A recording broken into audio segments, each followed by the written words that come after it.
Good morning all of you you are most welcome in nursing innovation. और आज हम बात करेंगे इन्फेंट ऑफ डायबिटिक मदर के बारे में। So let's we start. सबसे पहले बात करेंगे इसके डेफिनेशन की।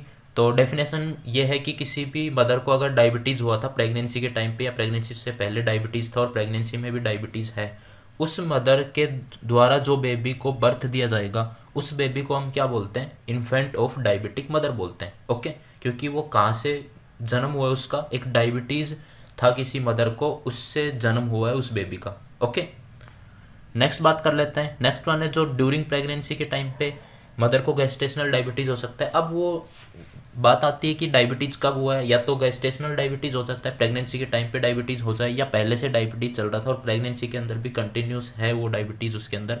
तो अब जो वो बेबी को जन्म देगी उस बेबी को अपन इन्फेंट ऑफ डायबिटिक मदर बोलते हैं। ओके, नेक्स्ट वन बात करेंगे हम इसके साइन और सिम्टम्स की, कि कोई डायबिटिक मदर से किसी बेबी का जन्म हुआ है, बर्थ हुआ है, तो उसके अंदर कौन कौन से साइन और सिम्टम्स देखने को मिलते हैं।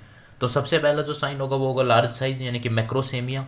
लार्ज साइज का मतलब ये होगा कि बेबी क्या होगा, की साइज़ होती है वो बड़ी होगी। नॉर्मल कंडीशन से क्या होगी, उसकी साइज़ बड़ी होगी, वो मोटा होगा, थोड़ी हाइट भी ज़्यादा होगी उसकी। ठीक है, क्यों? क्योंकि मदर के अंदर ग्लूकोज का लेवल बढ़ चुका था। ज़्यादा ग्लूकोज ब्लड सर्कुलेशन के थ्रू, प्लेसेंटल सर्कुलेशन के थ्रू कहाँ पे जाएगा? बेबी के अंदर जाएगा, और बेबी के अंदर जाएगा तो वहाँ पे इंसुलिन का प्रोडक्शन ज़्यादा हो जाएगा हाई ग्लूकोज के लेवल से, और सारा जो ग्लूकोज है वो सेल टिश्यू के अंदर डिपोजिशन होने लगता है, और सेल और टिश्यू की साइज़ बढ़ जाती है, और इसी वजह से बेबी की साइज़ भी क्या हो जाएगी? बढ़ जाएगी। ओके, नेक्स्ट हम बात करेंगे, जैसा कि आप डायग्राम में देख पा रहे हैं, इस तरीके से बेबी की साइज़ क्या होगी? बढ़ जाएगी। लार्ज साइज यानी कि मैक्रोसेमिया हो जाएगा। ओके, नेक्स्ट सेकंड सिम्टम्स की बात कर लेते हैं, तो हाइपोग्लाइसेमिया देखने को मिल सकता है। अब सवाल आता है कि ये अभी तो हाइपरग्लाइसेमिया हो रहा था, तो अभी हाइपोग्लाइसेमिया कैसे देखने को मिलेगा?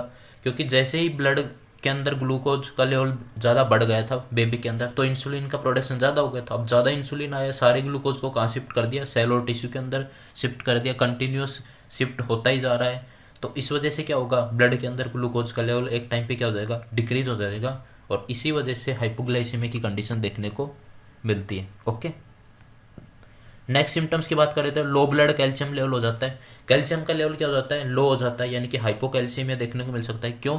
क्योंकि जो डायबिटिक मदर है उसके अंदर मैग्नीशियम का एक्सक्रीशन है यूरिन के थ्रू ज़्यादा हो जाता है, इसी वजह से मैग्नीशियम बेबी के अंदर भी नहीं पहुंच पाता है। और मैग्नीशियम का काम क्या होता है?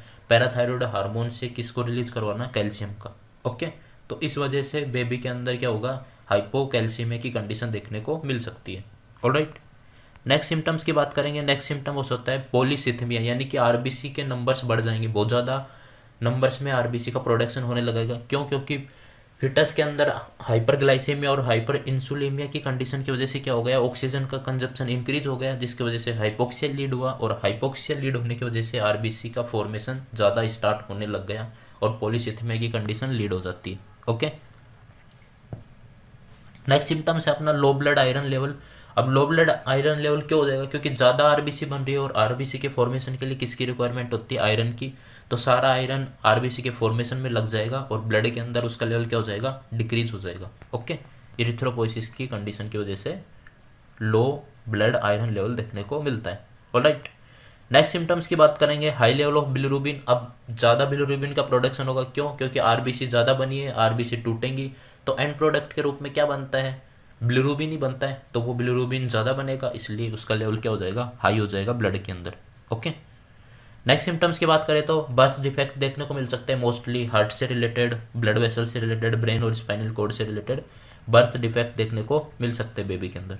ओके, नेक्स्ट सिम्टम्स की बात करेंगे अपन, प्री मैच्योर बर्थ हो सकता है। अब बेबी का साइज होता है वो लार्ज हो चुका है, तो जल्दी क्या होते हैं? यूट्राइन कॉन्ट्रैक्शन स्टार्ट हो जाते हैं, और प्री मैच्योर बर्थ देखने को मिल सकता है।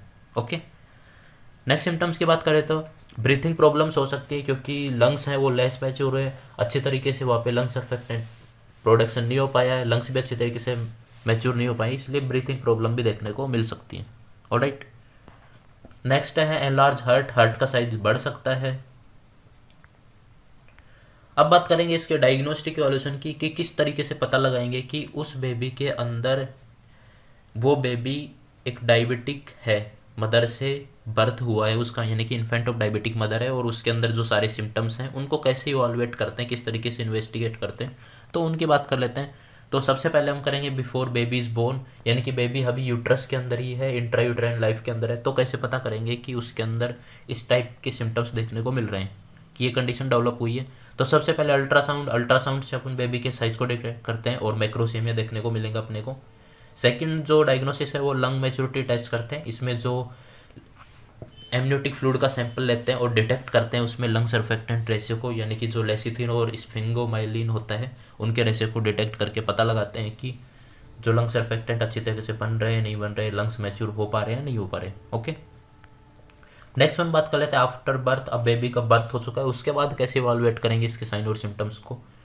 तो फर्स्ट वन जो बेबी का ब्लड शुगर लेवल चेक करेंगे, ब्लड शुगर लेवल चेक करेंगे तो हाइपोग्लाइसेमिया देखने को मिल सकता है, और ये ब्लड शुगर लेवल है वो अपन फर्स्ट बर्थ के 1 से 2 घंटे के अंदर ही चेक कर लेते हैं, और रेगुलरली जब तक नॉर्मल नहीं आ जाता तब तक चेक करते रहते हैं। और आपको पता ही है हाइपोग्लाइसेमिया शो करेगा टेस्ट, क्यों? क्योंकि अब जन्म हो चुका है, पहले तो मदर से आ रहा था, पहले इंसुलिन का प्रोडक्शन भी बढ़ चुका था, इंसुलिन शिफ्ट भी करवा चुका था, अब उसका बर्थ भी हो गया है, अब मदर से ग्लूकोज आना और भी बंद हो गया है, तो इस वजह से और भी ज़्यादा कम और भी ज़्यादा कम, और इसलिए हाइपोग्लाइसेमिया की कंडीशन देखने को मिलेगी।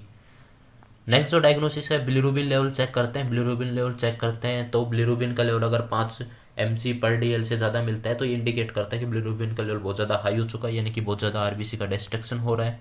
ओके, जो नॉर्मल बिलिरुबिन की लेवल की बात करें तो वो 5 mg/dl से कम ही होता है इन्फेंट के अंदर।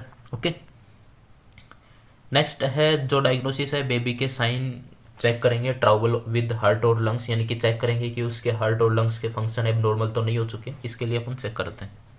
ठीक है, नेक्स्ट जो डायग्नोसिस है वो है इकोकार्डियोग्राम। इकोकार्डियोग्राम का मतलब होता है कि हार्ट की इमेजिंग टेस्ट होता है एक टाइप से, इसमें हार्ट की साइज को डिटेक्ट करते हैं, जैसे कि आप डायग्राम में देख पा रहे हैं, इस तरीके से हार्ट की इमेज देखते हैं और चेक करते हैं कि मैक्रोसेमिया की कंडीशन तो डेवलप नहीं हो चुकी है इन्फेंट के अंदर।